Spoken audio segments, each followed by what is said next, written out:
नमस्कार, मैं शालिनी और आप देख रहे हैं वर्तमान युग। तो आइए शुरुआत करते हैं आज की खास खबर से। अब नहीं तोड़ा जाएगा सत्यजीत रे का पैतृक आवास, यूनुस सरकार ने मान ली भारत सरकार की बात। भारत के महान फिल्मकार सत्यजीत रे के दादा उपेंद्र किशोर रे चौधरी का पुश्तैनी आवास बांग्लादेश के मैमनसिंह जिले में है, जिसे हाल ही में तोड़ने के आदेश दिए गए थे। यह आदेश जारी होने के बाद से ही भारत में और विशेष रूप से पश्चिम बंगाल में इस ऐतिहासिक धरोहर को बचाने की मांग जोर पकड़ने लगी। पश्चिम बंगाल की मुख्यमंत्री ममता बनर्जी समेत कई बुद्धिजीवियों और सांस्कृतिक संगठनों ने बांग्लादेश सरकार से इस फैसले पर पुनर्विचार करने की अपील की। इसी दबाव और भारत सरकार के विरोध के चलते बांग्लादेश की यूनुस सरकार ने अब इस ऐतिहासिक इमारत को तोड़ने के आदेश वापस ले लिए हैं। भारत के विदेश मंत्रालय ने इस मामले में कड़ा विरोध जताया था। विदेश मंत्रालय की ओर से कहा गया था कि सत्यजीत रे के पूर्वजों का यह घर बंगाल की सांस्कृतिक विरासत का अनमोल हिस्सा है, जिसे संरक्षित किया जाना चाहिए।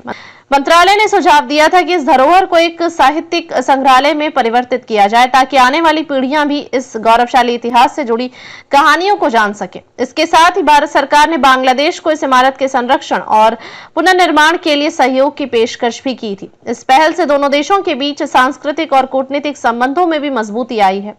बांग्लादेश सरकार ने अब इस मामले में एक समिति गठित की है, जो एक ऐतिहासिक भवन को संरक्षित करने के विकल्पों पर विचार करेगी। इस समिति का काम यह तय करना होगा कि कैसे इस धरोहर को सुरक्षित रखा जाए और साथ ही उसकी ऐतिहासिक महत्ता को बनाए रखा जाए।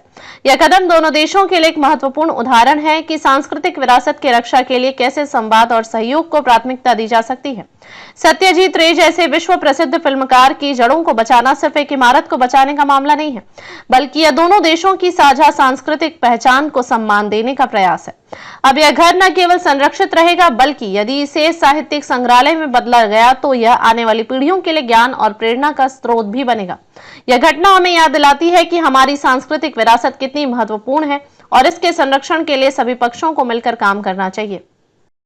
खबरों में अब तक के लिए बस इतना ही। फिर होगी आपसे मुलाकात, तब तक के लिए नमस्कार और देखते रहिए वर्तमान युग। ऐसे ही लेटेस्ट अपडेट पाने के लिए हमारे चैनल को सब्सक्राइब करें और तुरंत नोटिफिकेशन पाने के लिए बेल आइकन दबाना ना भूलें। यदि आप हमें फेसबुक या इंस्टाग्राम के माध्यम से देख रहे हैं तो हमारे पेज को फॉलो जरूर करें। धन्यवाद।